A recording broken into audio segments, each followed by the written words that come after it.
Kita kajian kita akan bersama dengan Al-Ustadz Haji Fikri Mahmud LCMA. Mari kita buka kajian kita ini dengan membaca basmalah. Bismillahirrahmanirrahim. Kepada Ustadz kami persilakan dengan segala hormat.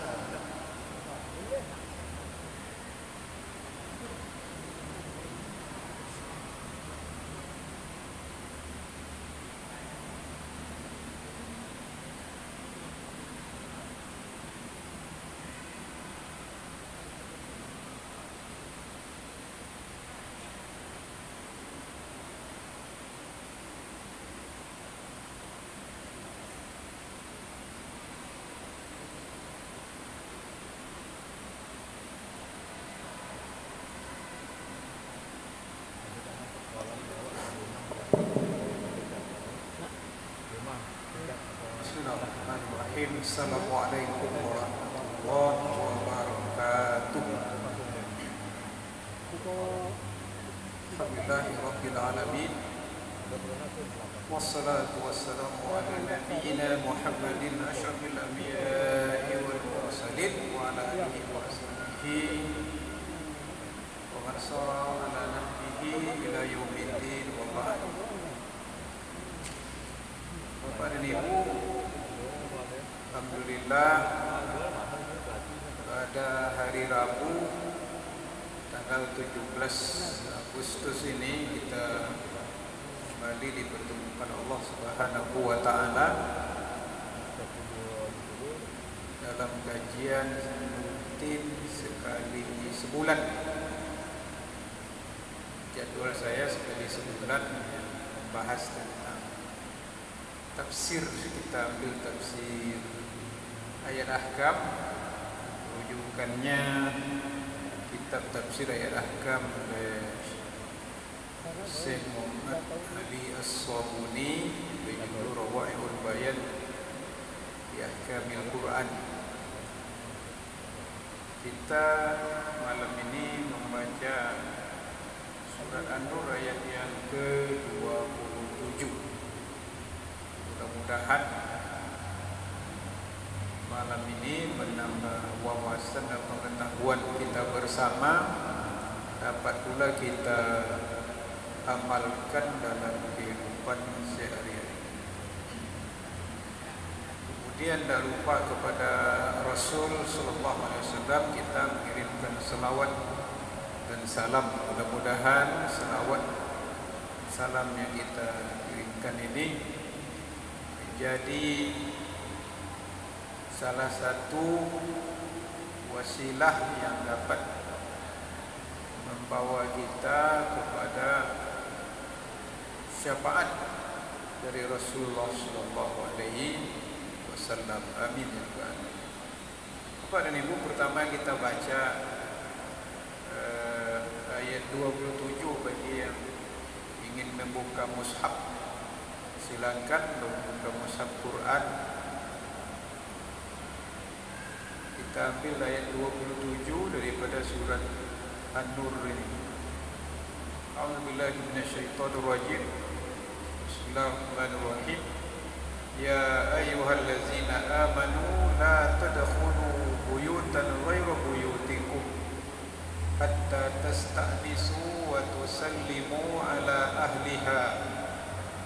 Dzalikum khairul lakum la'allakum tadhakkarun.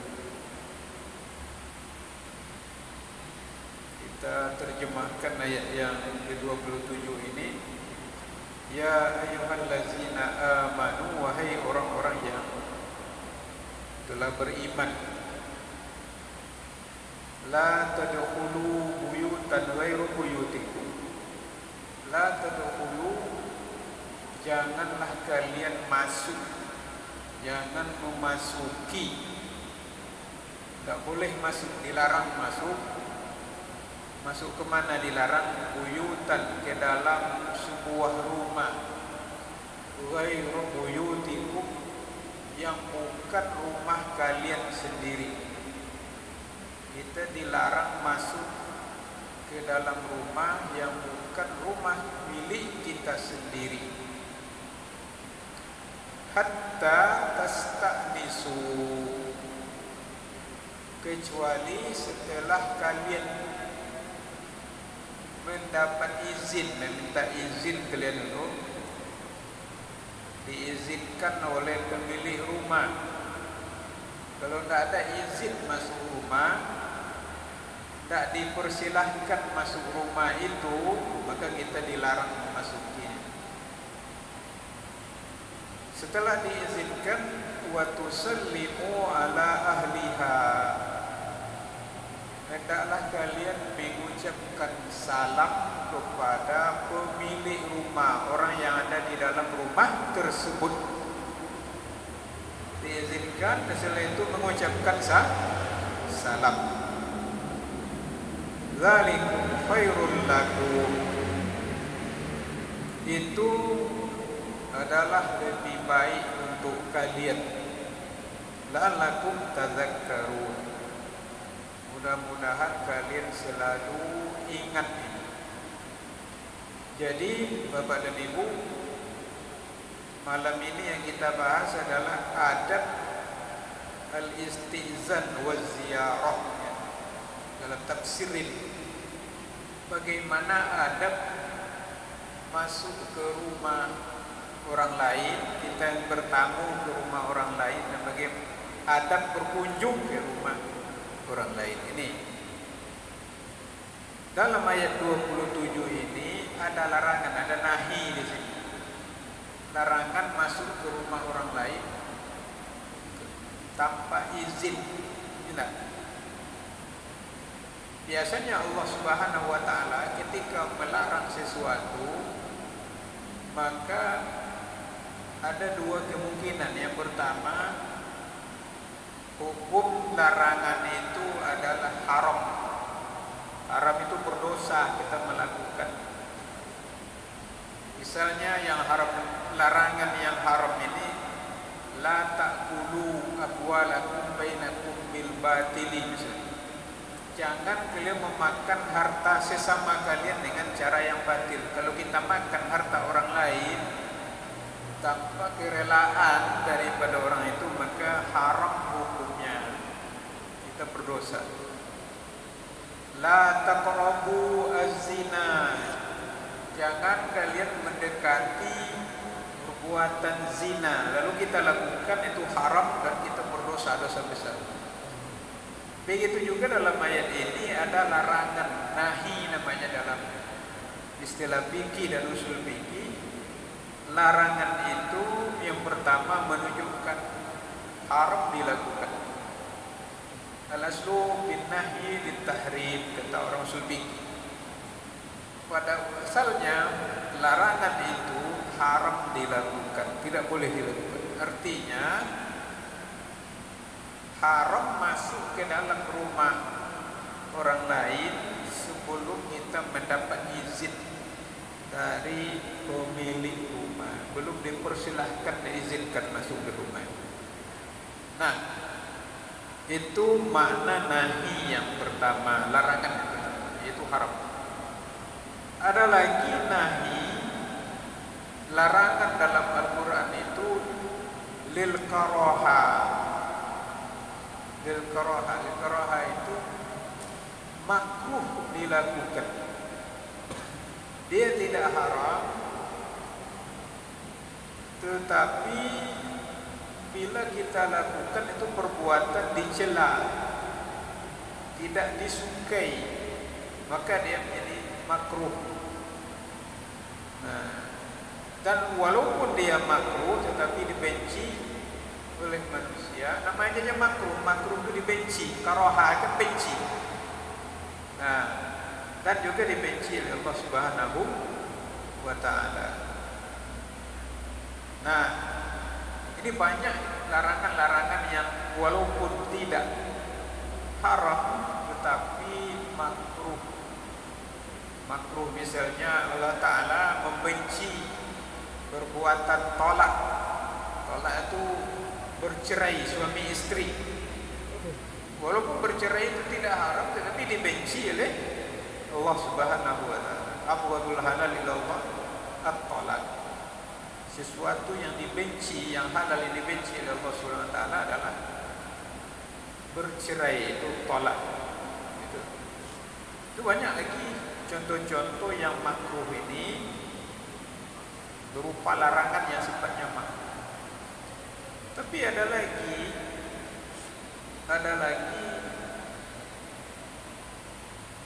nahi dengan makna irsyad. Nahi dengan makna irsyad itu berkenaan dengan tata krama, adat dan sopan santun yang kita lakukan. Nah,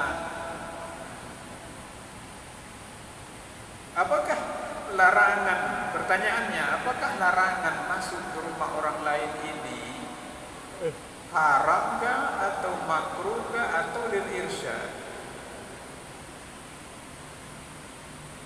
Nah, apabila kita perhatikan penegasan daripada Allah Subhanahu wa taala, la'allakum tadzakkarun, melalui konteks ayat ini, la'allakum tadzakkarun, mudah-mudahan kalian selalu ingat larangan ini. Maka di sini melihat kepada konteks kalimat ayat ini, larangan di sini bukan makruh, tetapi jatuh kepada haram. Haram kita masuk ke rumah orang lain tanpa izin dari pemilik rumah. Karena ada disebutkan di ujung ayat, la'allakum tadzakkarun, supaya kalian selalu ingat ini. Kalau dipertegas dengan seperti ini, maka larangan itu menjadi haram. Haram. Jadi kita haram hukumnya masuk ke rumah orang lain tanpa izin dari pemiliknya. Bagaimana kalau rumah, pertanyaan kedua, bagaimana kalau rumah itu kita yang punya? Kita yang membangun rumah itu seperti rumah sewa, lalu disewa orang lain itu. Disewa orang rumah kita, rumah petak, kita punya rumah, disewa orang. Kita pemilik rumah. Boleh tak kita masuk ke dalam rumah itu? Kan kita yang pemiliknya. Orang hanya menyewa. Tetap tidak boleh, Bapak dan Ibu, walaupun kita pemilik rumah itu. Selama orang yang menyewa itu masih berada di dalam kontrak perjanjian sewa menyewa, dan dia masih berada di dalam rumah kita yang disewanya itu, kita tidak boleh sembarang masuk ke rumah itu. Karena ketika dia menyewa rumah kita, maka secara otomatis dia adalah penguasa rumah itu dan pengelola rumah itu selama masa perjanjian kontrak sewa menyewa berlaku. Walaupun bukan dia pemilik aslinya, tapi pemilik manfaat daripada rumah itu. Maka kita sebagai tuan yang mempunyai rumah sewa tadi tidak boleh masuk sembarang ke dalam rumah yang disewa itu, kecuali dengan minta izin lebih dahulu kepada orang yang menyewa. Itu tidak boleh, Pak. Nah, jangan sampai nanti salah paham pula dengan ayat ini. Karena rumah adalah rumah kita sendiri, orang hanya menyewa. Bukan seperti itu. Nah, itu yang pertama, harus ada minta izin dulu kepada orang yang pemilik rumah atau orang yang menyewa rumah tadi. Yang kedua, wa tusallimu ala ahliha.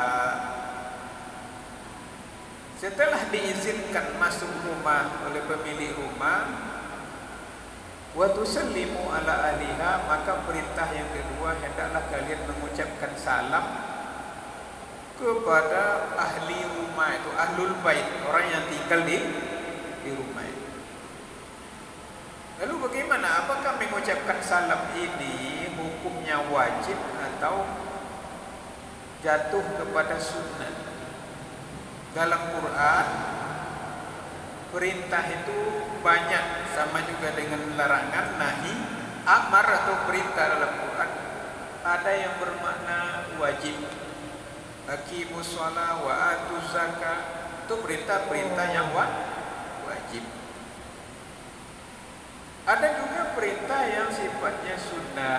Perintah yang sifatnya sunnah dilakukan kita mendapat pahala, tetapi tidak berdosa kalau kita tidak melakukan.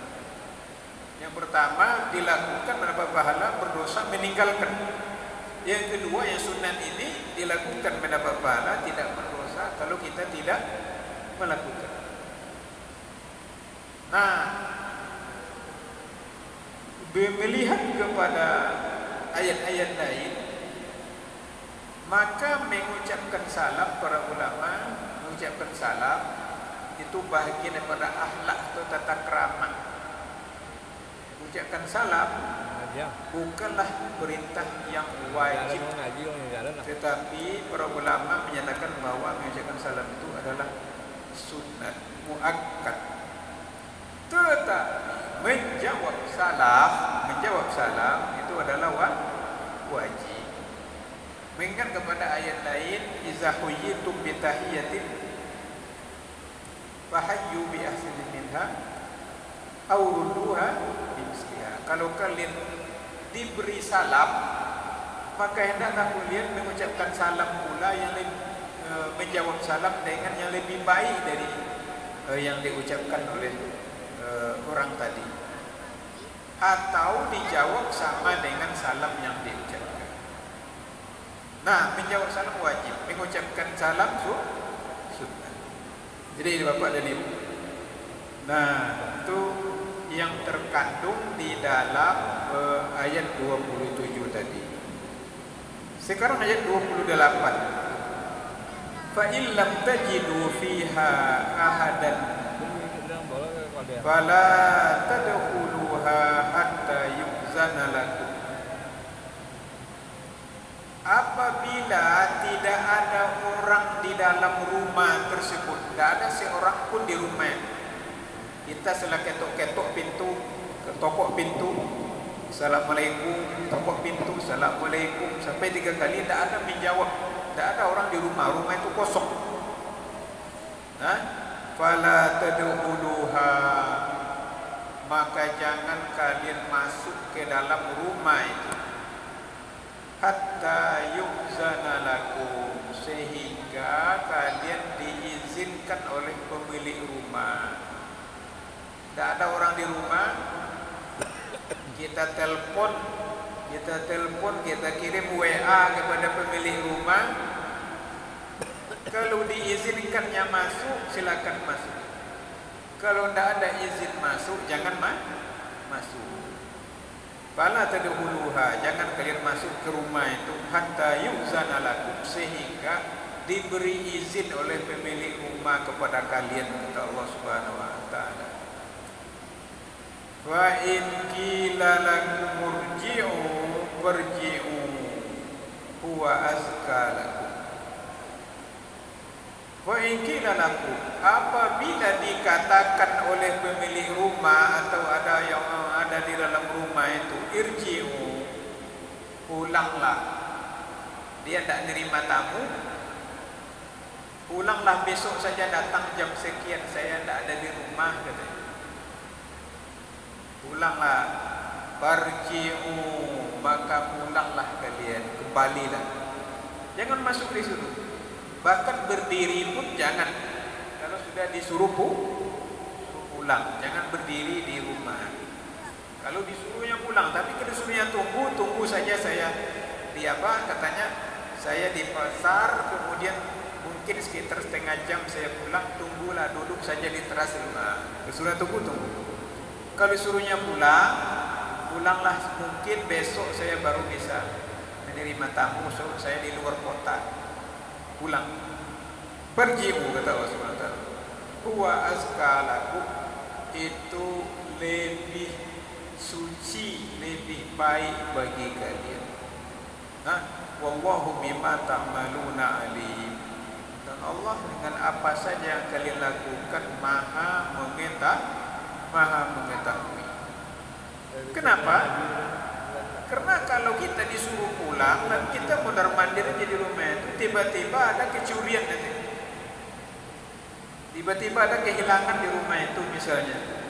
Siapa yang tertuduh? Yang tertuduh tentu kita sebagai tamu yang datang yang tidak mendapat izin daripada tuan rumah tadi.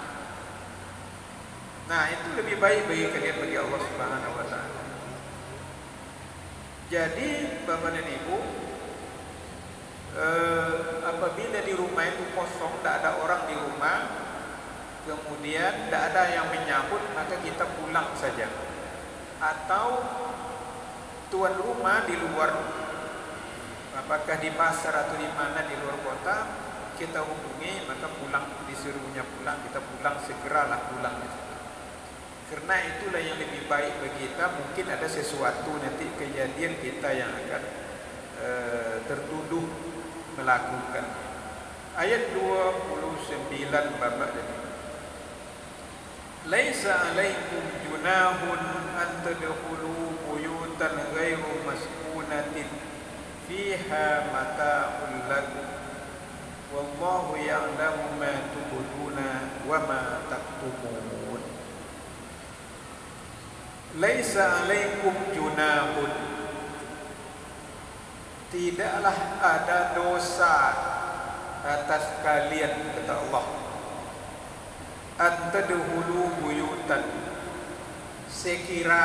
seandainya kalian masuk ke dalam rumah ghairu maskunatin, yang mana rumah itu tidak ada penghuninya, tidak ada orang yang menghuni rumah itu, tidak ada orang tinggal di rumah tadi. Fiha mata'un lakum, sedangkan di dalam rumah itu ada barang-barang milik kalian. Nah, misalnya gudang itu bukan tempat tinggal orang. Atau toko, ruko tadi bukan tempat tinggal orang. Kalau rumah tempat tinggal itu tidak boleh masuk. Kalau gudang atau ruko yang misalnya kita menyewa ruko sudah habis sewanya. Sudah habis sewanya tanggal 30 Juli kemarin, 31 Juli sudah habis sewanya. Barang kita sekarang tanggal 17, barang-barang kita masih ada di dalamnya. Ruko tadi bukan milik kita, kita hanya menyewa sampai tanggal 31 Juli yang lalu. Di dalamnya barang-barang kita masih ada. Nah, misalnya, dan pemiliknya belum mengambil kuncinya, belum mengambil apa-apa daripada kita. Nah, bila rumah itu tidak dihuni oleh manusia, bukan rumah tempat tinggal, tapi rumah tempat barang-barang seperti itu, dan barang kita ada di dalamnya, maka kita boleh masuk ke dalamnya. Laisa alaikum junahun, kamu tidak berdosa antadkhulu buyutan ghairu maskunatin, sekiranya kalian masuk ke dalam sebuah rumah yang rumah itu tidak dihuni, bukan tempat tinggal rumah itu. Fiha mata'un lakum, di dalam rumah tersebut ada barang milik kalian. Wallahu ya'lamu ma tubduna wa ma taktumun. Allah mengetahui apa yang kalian nyatakan, yang kalian zahirkan, wa ma taktumun, dan apa yang kalian sembunyikan. Jadi apapun perbuatan kita yang nampak Allah tahu, dan apapun perbuatan kita yang tidak nampak oleh orang lain, Allah juga maha mengetahui. Jadi Bapak dan Ibu, di sini kita nampak oleh kita yang pertama, hikmah disyariatkannya minta izin dan masuk ke dalam rumah, bertamu, berziarah, sehingga kita minta izin lebih dahulu. Hikmahnya yang pertama adalah bahwa kita dilarang masuk ke dalam rumah kalau rumah itu dihuni manusia, orang tinggal di situ. Yang pertama supaya penghuni rumah itu tidak kaget tiba-tiba ada saja orang nyelonong masuk ke dalam rumah. Pertama, tidak kaget. Yang kedua, pemilik rumah, orang yang ada dalam rumah itu kadang-kadang berpakaian yang tidak semestinya dilihat oleh tamu.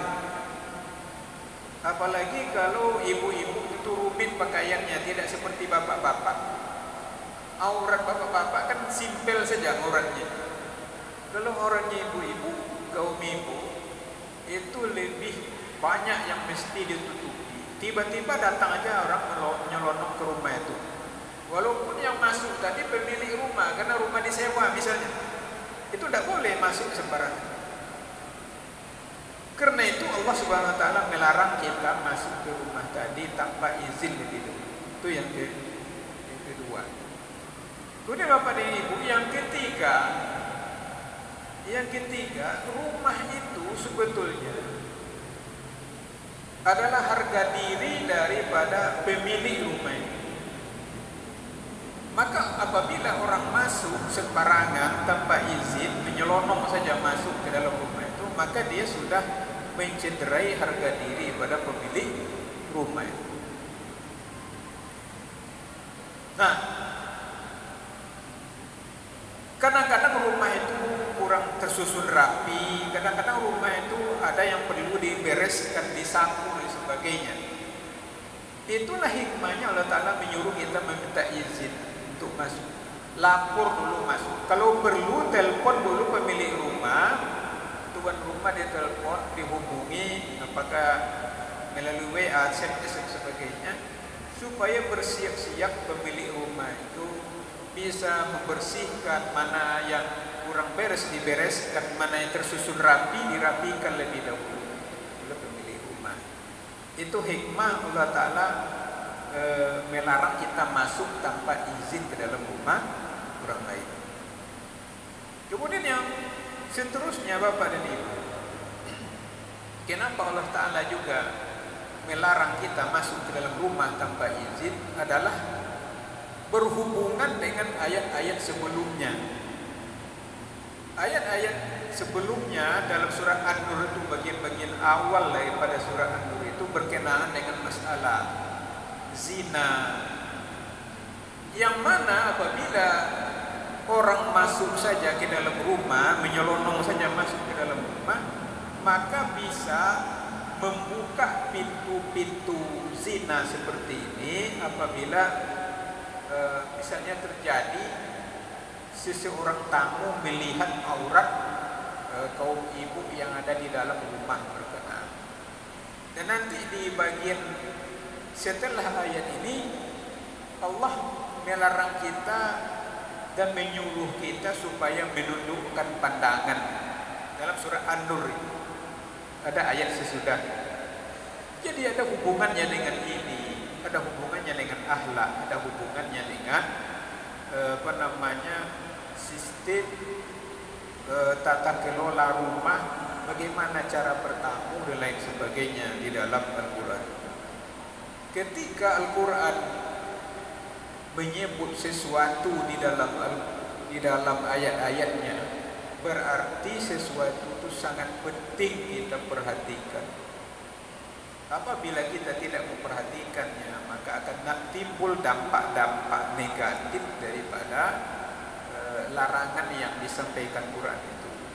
Karena itu Allah Subhanahu Wa Taala menjelaskan di sini sebuah larangan yang perlu kita perhatikan, sehingga kita tidak boleh masuk menyelonong saja ke rumah siapapun tanpa izin dari pemilik rumah itu sendiri. Walaupun rumah saudara kita perlu kita izin lebih dulu. Nah, lalu bagaimana? Berapa kali kita harus minta izin? Nah, di dalam sebuah hadis yang diriwayatkan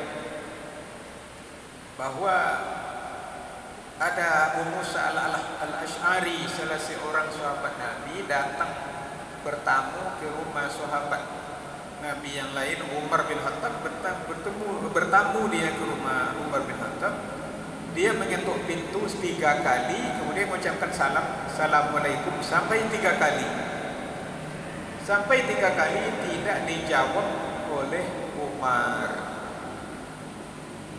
Setelah 3 kali, maka Abu Musa pergi kembali dia. Lalu Umar datang mengejar siapa? Memanggil Abu Musa al-Asy'ari. Kenapa engkau kembali? Lalu dijawab oleh Abu Musa, karena saya mendengar Rasulullah SAW mengatakan, apabila salah seorang di antara kamu meminta izin untuk masuk rumah sebanyak 3 kali, maka hendaklah dia kembali. Karena itulah saya kembali, kata Abu Musa al-Asy'ari. Jadi mengetuk pintu itu dan mengucapkan salam kepada ahli rumah, ahlul bait, itu hanya 3 kali. Kalau sudah lebih daripada 3 kali, maka kita dianjurkan supaya kembali dan tidak lagi mengganggu ahlul bait. Barangkali ahlul baitnya itu sedang istirahat, sedang tidur dan lain sebagainya. Jadi ini Bapak Ibu, ada waktu kira-kira 10 menit atau 7 menit. Ada pertanyaan, silahkan yang berkenaan dengan adab bertamu dan masuk ke dalam rumah orang lain. Kalau ada pertanyaan, dipersilahkan yang ada kaitannya dengan ayat yang kita baca. Silakan. Mungkin ada apa? Dibantu.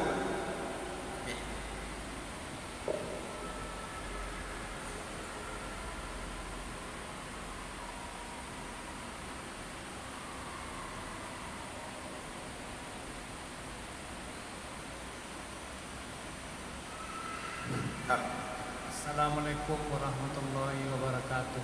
Waalaikumsalam warahmatullahi wabarakatuh. Pertanyaannya begini Pak, umpamanya seperti saya bersaudara 3 orang, sementara orang tua kami sudah meninggal. Itu kami kan udah berkeluarga. Kan rumah yang tadi ditempati sama adik kita, bawahnya keluarganya di situ. Kalau kita datang ke rumah itu, apakah termasuk orang luar atau masih kita punya Pak? Assalamualaikum warahmatullahi wabarakatuh. Salam. Pertanyaannya, masuk ke dalam rumah keluarga sendiri, adik-beradik. Misalnya rumah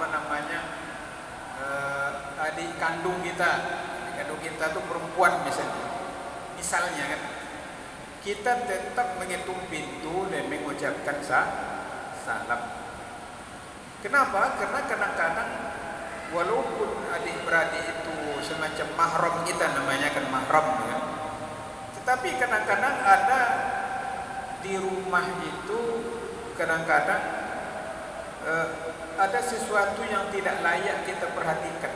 Kalau kita nyelonong saja masuk tanpa mengucapkan salam dan izin tadi, maka nanti tidak elok kita perhatikan. Misalnya adik kita itu pakaiannya kurang rapi, kurang apalah, atau anaknya pakaiannya juga kurang. Karena itu dianjurkan supaya kita tetap mengetuk pintu dan mengucapkan salam. Nah, walaupun itu adalah rumah adik kita sendiri. Nah, yang dimaksud dengan ghairu buyutikum itu adalah rumah yang bukan kita huni sendiri, itu maksudnya. Tak boleh masuk nyelonong saja ke dalam rumah yang bukan kita huni sendiri. Sama dengan rumah adik-beradik kita, rumah orang tua yang dihuni oleh adik kita tadi, begitu juga rumah sewa yang disewa oleh orang lain tadi, tidak boleh. Nah, supaya orang yang ada dalam rumah mempersiapkan segala sesuatu sehingga apa yang kita temui dalam rumah tadi, aib-aib yang ada dalam rumah itu tidak nampak oleh kita sebagai orang yang datang ke rumah tadi. Itu tetap tidak boleh tanpa izin daripada dia. Nah, Baik, ada lagi pertanyaan yang ada kaitannya dengan adab bertamu ini apa?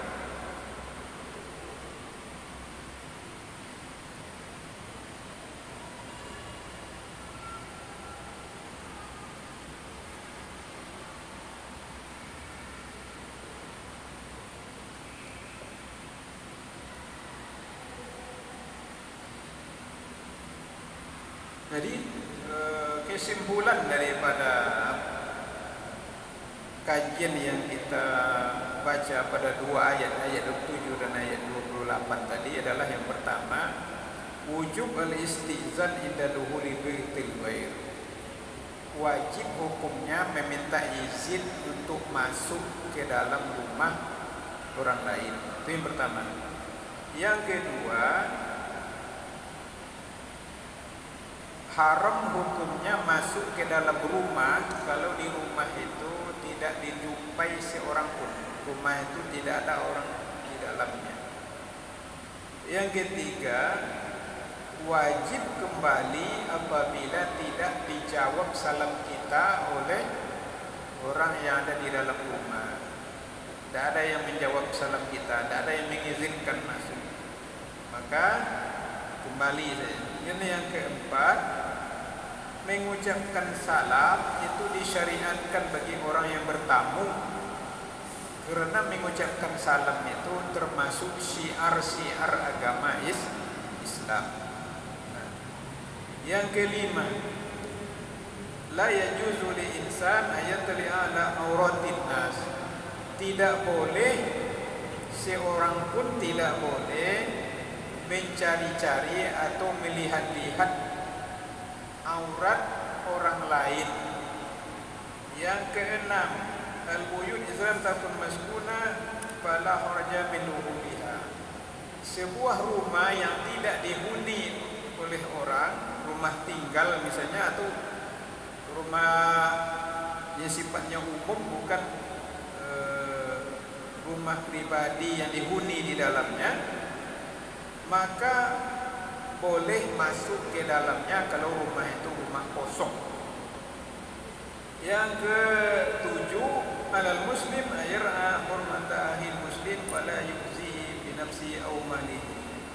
Seorang muslim yang bertamu jangan sampai dia mengganggu saudara muslim yang lain, baik mengganggu dia secara fisik dan mental maupun mengganggu harta benda yang dimiliki. Termasuklah masalah masuk ke dalam rumah orang tadi, sehingga dia bisa mengganggu.